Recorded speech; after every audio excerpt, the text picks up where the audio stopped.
Hello, Miss Pearson's class. How are my fantastic fourth graders?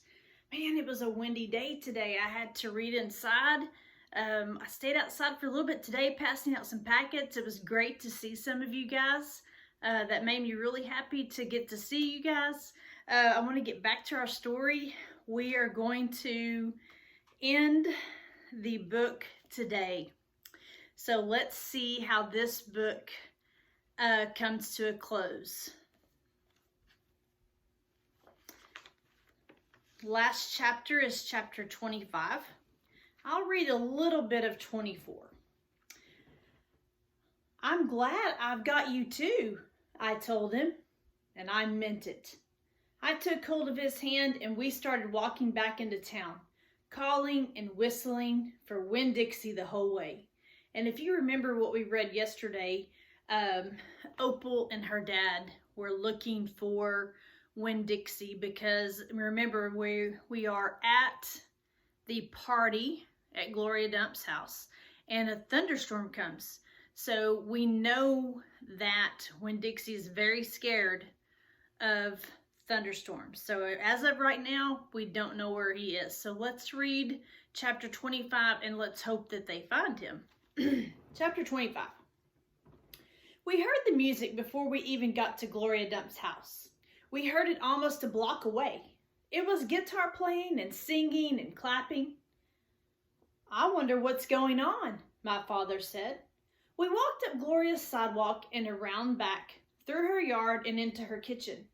And what we saw was Otis playing his guitar and Miss Franny and Gloria sitting there smiling and singing and Gloria holding Sweetie Pie in her lap. Amanda and Dunlap and Stevie were sitting on the kitchen floor, clapping along and having the best possible time. Even Amanda was smiling. I couldn't believe they were so happy when Winn-Dixie was missing. We didn't find him, I shouted at them. The music stopped and Gloria Dump looked at me and said, Child, we know you didn't find him. You didn't find him because he's right here all along. She took her cane and poked at something under her chair. Come on out of there, she said. There was a snuffle and a sigh. He's asleep, she said. He's plumb wore out.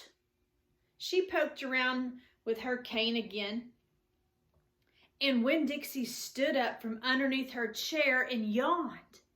Winn-Dixie! I hollered. Dog! Gertrude squawked. Winn-Dixie wagged his tail and showed me all of his teeth and sneezed. I went pushing past everybody. I dropped to the floor and I wrapped my arms around him. Where have you been? I asked him. He yawned again. How did you find him? I asked. Now there's a story, said Miss Franny. Gloria, why don't you tell it? Well, said Gloria Dump, we was all just sitting around and waiting on you two. And after I convinced these Dewberry boys that I ain't no scary witch all full of spells and potions. She ain't no witch, Stevie said. He shook his bald head. He looked kind of disappointed. Nah, said Dunlap, she ain't. If she was, she would have turned us into toads by now. He grinned. I could have told you that she wasn't a witch. Witches don't exist, said Amanda. They are just myths. All right now, said Gloria. What happened was we got through all them witchy things and then Franny said, why don't we have a little music while we wait for you two to get back? And so Otis played his guitar, and ooh, there ain't a song he don't know. And if he don't know it, he can pick it right quick if you hum it to him. He has a gift. Gloria stopped and smiled over at Otis, and he smiled back. He looked all lit up from the inside. Tell what happened, Sweetie Pie said. Tell about that dog. So, said Gloria, Franny and me, we started thinking about all these songs we knew from when we was girls. We got Otis to play them, and we started singing them, teaching the words to these children. And then somebody sneezed, Sweetie Pie shouted. That's right, said Gloria. Somebody sneezed, and it wasn't none of us. So we looked around, wondering who did, thinking that maybe we got us a burglar in the house. We looked around, and we didn't see nothing. So we started singing again. And sure enough, there was another big achoo. Sounded like it was coming from our bedroom. So I sent Otis in there. I said, Otis, go on in there and see who is sneezing. So Otis went, and do you know what he found? Winn-Dixie, shouted Sweetie Pie. That dog of yours was all hid underneath my bed, squeezed under there like the world was about to end. But he was smiling like a fool every time he heard Otis play the guitar, smiling so hard he sneezed. My daddy laughed. It is true, Miss Franny said. It's the truth, said Stevie. Dunlap nodded and smiled right at me. So, Gloria Dump said, Otis played his guitar right to that dog. And a little bit at a time, Winn-Dixie came creeping out from underneath the bed. He was covered in dust, said Amanda. He looked like a ghost, said Dunlap. Yeah, said Sweetie Pie, just like a ghost. Said Gloria. Look, just like a ghost. Anyway, the storm stopped after a while, and your dog settled in under my chair and fell asleep. And that's where he's been ever since, just waiting on you to come back and find him. Winn-Dixie, I said. I hugged him so tight he wheezed. We were out there whistling and calling for you, and you were right here all along. Thank you, I said to everybody. Well, said Gloria Dump, we didn't do nothing. We just sat here and waited and sang some songs. We all got to be good friends. Now, the punch ain't nothing but water, and the egg salad sandwiches got tore up by the rain. You got to eat them with a spoon if you want egg salad. But we got pickles to eat and litmus lozenges. And we still got a party going. My daddy pulled out a kitchen chair and sat down. Otis, he said, do you know any hymns? I know some, said Otis. You hum it, said Miss Franny, nodding her head, and he can play it. So my daddy started humming something, and Otis started picking it out on his guitar, and Winn-Dixie wagged his tail and lay back down underneath Gloria's chair. I looked around the room at all the different faces, and I felt my heart swell up inside with pure happiness. I'll be back in a minute, I said. But they were all singing now and laughing, and Winn-Dixie was snoring, so no one heard me. Outside, the rain had stopped and the clouds had gone away, and the sky was so clear it seemed like I could see every star ever made. I walked all the way to the back of Gloria Dump's yard. I walked back there and looked at her mistake tree. The bottles were quiet. There wasn't a breeze, so they just were hanging there. I looked at the tree, and then I looked up at the sky. Mama, I said, just like she was standing right beside me, I know 10 things about you, and that's not enough. That's not near enough, but Daddy's going to tell me more. I know he will, now that he knows you're not coming back. He misses you, and I miss you, but my heart doesn't feel empty anymore. It's full all the way up.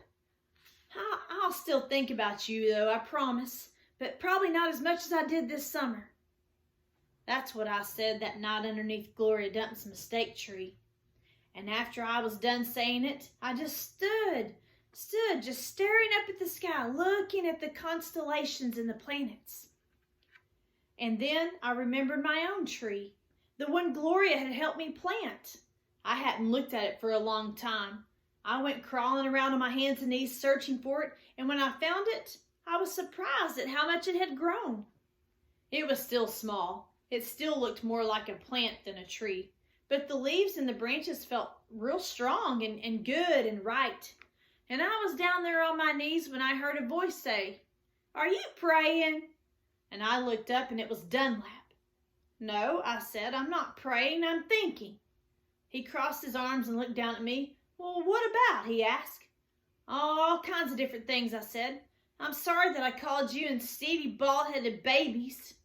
"Oh, that's all right," he said. "Gloria told me to come out here and get you." "I told you she wasn't a witch." "I know it," he said. "I knew it all along. I was just teasing you." "Oh," I said. I looked at him close. It was hard to see him good in the dark yard. "Well, ain't you gonna stand up?" he asked. "Yeah," I said. And then he surprised me. He did something I never in a million years thought a Dewberry boy would do. He held out his hand to help me up. And I took it. I let him pull me to my feet. "I'll race you back to the house," Dunlap said, and he started to run. "Okay," I shouted, "but I'm warning you, I'm fast." We ran and I beat him. I touched the corner of Gloria Dump's house right before he did. "You shouldn't be running around in the dark," said Amanda. She was standing on the porch looking at us. "You could trip over something." "Ah, Amanda," said Dunlap, and he shook his head. "Ah, Amanda," I said, too, and then I remembered Carson, and I felt bad for her. I went up on the porch, and I took hold of her hand, and I pulled on her. "Come on," I said, "let's go inside." "India Opal?" Daddy said when me and Amanda and Dunlap walked in. "Are you here to sing some songs with us?" "Yes, sir," I said. "Only I don't know that many songs." "Well, we'll teach you," he said. He smiled at me real big. It was a good thing to see. "That's right," said Gloria Dump. "We will." Sweetie Pie was still sitting in her lap, but her eyes were closed. "Care for a litmus lozenge?" Miss Franny asked, passing the bowl. "Thank you," I told her. I took a litmus lozenge and unwrapped it and put it in my mouth. "Do you want a pickle?" Otis asked, holding up his big jar of pickles.